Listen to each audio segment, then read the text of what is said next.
آج کی ہماری ویڈیو ہماری ریگولر ویڈیو سے تھوڑی ہٹ کے ہونے والی ہے۔ آج ہم لے کر آئے ہیں آپ کے لیے ایک ایسی کہانی جو دہائیوں سے عالمی سیاست کا مرکز بنی ہوئی ہے، ایران، امریکہ اور اسرائیل۔ امریکہ اور اسرائیل ایران کے خلاف کیوں ہیں؟ وائی از ایران آلویز ٹارگیٹڈ؟ کیا واقعی ایران ایٹم بم بنا رہا ہے؟ حالیہ امریکی حملوں اور ایران اسرائیل سیز فائر نے کیا بدلا اور اس تنازع کی جڑ کیا ہے؟ Let's dive deep into this geo political thriller and find out the truth.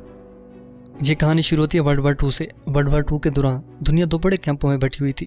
ایک طرف تھے برٹش امپائر اور اس کے اتحادی، اور دوسری طرف ہٹلر اور اس کے حامی تھے۔ اس وقت ایران کے بادشاہ رضا شاہ نے ایک بڑا گیمبل کھیلا۔ انہوں نے برطانیہ اور اس کے اتحادیوں کو چھوڑ کر ہٹلر کا ساتھ دینے کا فیصلہ کیا۔ یہ فیصلہ ایران کے لیے تباہ کن ثابت ہوا۔ برطانیہ اور اس کے اتحادیوں نے ایران پر حملہ کر دیا اور بہت تیزی سے ایران کے بڑے حصوں پر قبضہ کر لیا۔ رضا شاہ کے پاس کوئی چارہ نہ بچا۔ انہوں نے برٹش امپائر کے سامنے سرنڈر کر دیا اور اپنی بادشاہت بچانے کی بھیک مانگی۔ برطانیہ نے ان کی درخواست مان لی، لیکن ایک شرط رکھی، رضا شاہ کو تخت چھوڑنا ہوگا اور ان کے 22 سالہ بیٹے محمد رضا پہلوی کو ایران کا نیا بادشاہ بنانا ہوگا۔ محمد رضا پہلوی برٹش امپائر کا وفادار پپٹ تھا۔ وہ مغربی کلچر سے اس قدر متاثر تھا کہ وہ ایران کو مکمل طور پر ویسٹرنائز کرنا چاہتا تھا۔ اس نے سوچا کہ ایران کے لوگوں کو مغرب کی طرح لباس پہننا چاہیے، ان کی طرح پارٹیز کرنی چاہیے اور اپنی اسلامی روایات کو بھول جانا چاہیے۔ لیکن یہ اس کی سب سے بڑی غلطی تھی۔ ایران ایک اسلامی ملک تھا اور اس کی عوام ثقافت اور مذہب سے گہری وابستگی رکھتی تھی۔ محمد رضا پہلوی نے اپنی مغرب نوازی کو ایک مشن بنا لیا۔ اس نے ایران میں حجاب پر پابندی لگا دی، بہت ساری مساجد اور مدرسوں کو بند کر دیا اور بڑے بڑے اسلامی اسکالرز کو گرفتار کرنا شروع کر دیا۔ اس کی جگہ اس نے میوزک، پارٹیز اور شراب کو فروغ دینا شروع کر دیا۔ امیجن دس، ایک اسلامی ملک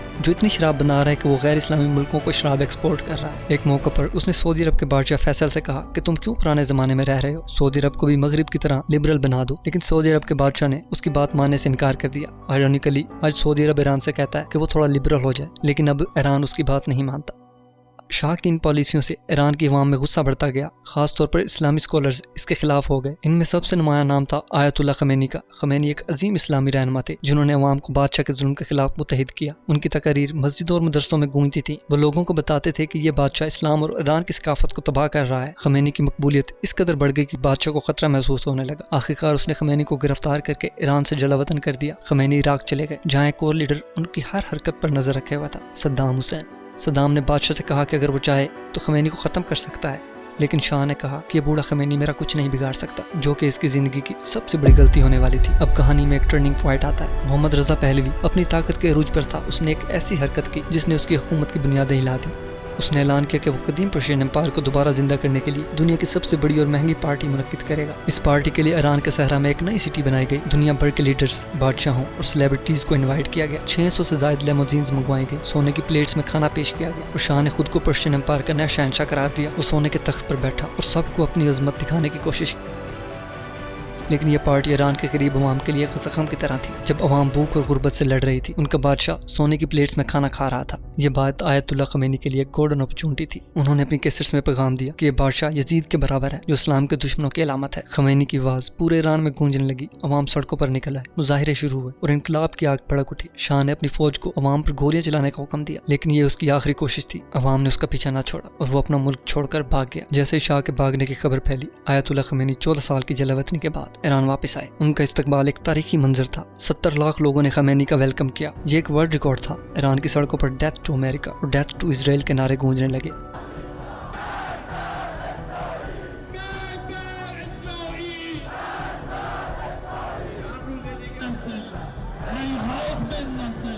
خمینی کے فالوورز نے امریکی ایمبیسی پر قبضہ کر لیا اور وہاں موجود لوگوں کو یرغمال بنا لیا۔ انہوں نے مطالبہ کیا کہ شاہ کو ایران کے حوالے کیا جائے، لیکن ایسا کبھی نہیں ہوا۔ یہ وہ لمحہ تھا جب ایران اور امریکہ کی دشمنی نے جنم لیا تھا۔ خمینی نے ایک نئی اسلامی حکومت قائم کی جس نے ایران کو ایک اسلامی جمہوریہ بنایا، لیکن یہاں سے ایران کے مسائل کم نہیں ہوئے۔ خمینی کی تقاریر میں وہ مسلم دنیا کی عوام کو اپنے بادشاہوں کے خلاف بغاوت کی دعوت دیتے تھے۔ اس سے عرب لیڈرز اور امریکن خوف زدہ ہو گئے۔ انہوں نے عراق کے لیڈر صدام حسین کو ایران کے خلاف استعمال کیا۔ صدام نے 1980 میں ایران پر حملہ کر دیا اور ایران عراق جنگ شروع ہو گئی۔ یہ جنگ 8 سال تک چلی۔ صدام کے پاس امریکہ، عرب ممالک اور مغربی طاقتوں کی حمایت تھی، لیکن اس کے باوجود وہ خمینی کو شکست نہ دے سکا۔ جنگ کے خاتمے کے کچھ عرصے بعد خمینی کا انتقال ہو گیا۔ ان کا جنازہ دنیا کی تاریخ کا سب سے بڑا جنازہ تھا۔ 1 کروڑ لوگوں نے اس میں شرکت کی، جو ایک گنیز ورلڈ ریکارڈ ہے۔ خمینی کے بعد ان کا شاگرد آیت اللہ علی خامنہ ای ایران کے سپریم لیڈر بنے، جو آج تک اس عہدے پر ہیں۔ جنگ کے بعد ایران کو احساس ہوا کہ امریکہ اور اسرائیل اسے کبھی سکون سے نہیں بیٹھنے دیں گے، اس لیے ایران نے اپنی بقا کے لیے ایٹم بم بنانے کی کوشش کی۔ لیکن ایٹم بم بنانا کوئی آسان کام نہیں تھا۔ اس کے لیے جدید ٹیکنالوجی چاہیے جو اس وقت ایران کے پاس نہیں تھی۔ یہاں کہانی میں ایک سرپرائزنگ ٹویسٹ آتا ہے۔ ایران کے پڑوسی ملک پاکستان نے 1998 میں اپنا ایٹم بم بنا لیا۔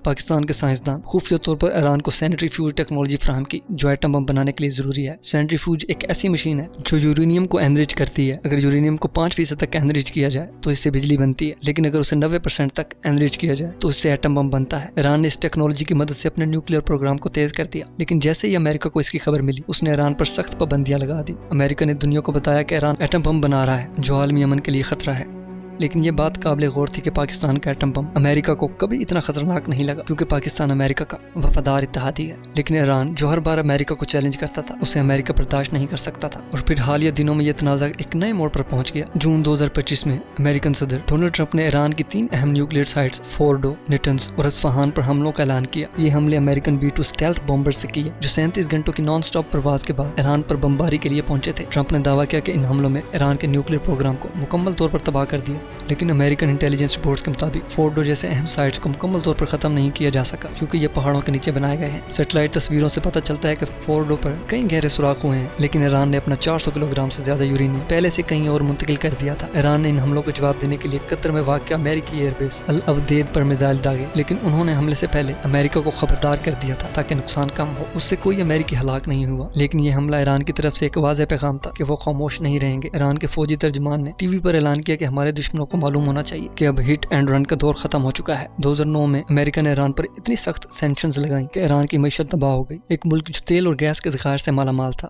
وہ بینکرپسی کے دہانے پر پہنچ گیا۔ ایران اپنا تیل دنیا میں بیچ نہیں سکتا تھا۔ آخرکار ایران نے امریکہ سے مذاکرات کیے۔ 2015 میں صدر براک اوباما کے ساتھ ایران نے ایک تاریخی نیوکلیئر ڈیل کی۔ اس ڈیل کے تحت ایران نے وعدہ کیا کہ وہ ایٹم بم نہیں بنائے گا، اور بدلے میں امریکہ نے ایران سے پابندیاں ہٹا دیں۔ یہ دونوں ممالک کے لیے ایک بڑی کامیابی تھی۔ ایران کی معیشت دوبارہ بحال ہونے لگی، لیکن یہ خوشی زیادہ دیر نہ رہی۔ جب ڈونلڈ ٹرمپ 2016 میں صدر بنے تو انہوں نے اس ڈیل کو امریکہ کی بدترین ڈیل قرار دیا اور اسے ختم کر دیا۔ ٹرمپ نے دوبارہ ایران پر سخت پابندیاں لگا دی، اس سے ایران کی معیشت ایک بار پھر گر گئی۔ ٹرمپ نے 2020 میں ایران کے آرمی چیف قاسم سلیمانی کو ایک میزائل کے حملے میں مار دیا جو ایران کے لیے ایک بڑا دھچکا تھا۔ اس سے ایران میں امریکہ کے خلاف غصہ عروج پر پہنچ گیا۔ 2021 میں ایران کے صدر بنے ابراہیم رئیسی جو ایک سخت گیر لیڈر تھے۔ انہوں نے اعلان کیا کہ ایران اب امریکہ سے کوئی ڈیل نہیں کرے گا۔ ان کے دور میں ایران نے اپنا نیوکلیئر پروگرام دوبارہ تیز کر دیا اور اسرائیل کے خلاف لڑنے والے گروپس کو فنڈنگ اور ہتھیار دینا شروع کر دیا۔ لیکن کہانی یہاں ختم نہیں ہوتی۔ جون 2025 سے ایران اور اسرائیل کے درمیان تنازع شدت اختیار کر گیا۔ اسرائیل نے 13 جون کو ایران کے نیوکلیئر اور فوجی ٹھکانوں پر حملے شروع کیے جن میں ان کی نیوکلیئر سائٹس کو شدید نقصان پہنچا۔ ایران نے جوابی حملوں میں اسرائیل پر سینکڑوں میزائل اور ڈرونز داغے جن سے اسرائیل میں کم از کم 28 افراد ہلاک ہوئے۔ اس دوران ایران کے سینئر فوجی لیڈرز اور نیوکلیئر سائنسدان بھی مارے گئے۔ اس تنازع کے دوران امریکی حملوں کے بعد صدر ٹرمپ نے 24 جون 2025 کو ایک سیز فائر کا اعلان کیا جسے انہوں نے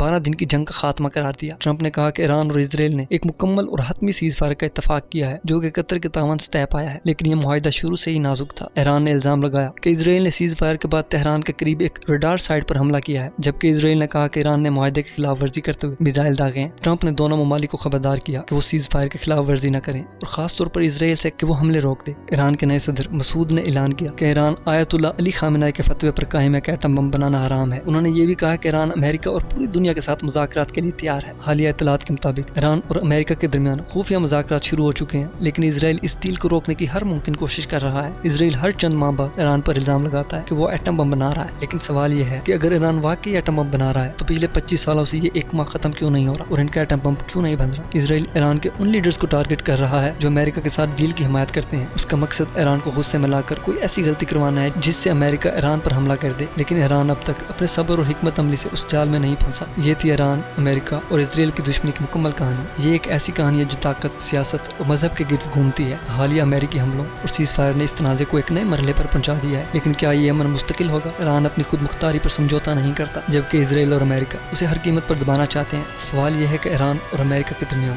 کبھی پائیدار امن ہوگا؟ کیا ایران واقعی ایٹم بم بنائے گا یا یہ تنازع یوں ہی جاری رہے گا؟ آپ کیا سوچتے ہیں؟ اپنی رائے کمنٹس میں بتائیں۔ انشاءاللہ ملتے ہیں نئی ویڈیو میں، تب تک کے لیے اللہ حافظ۔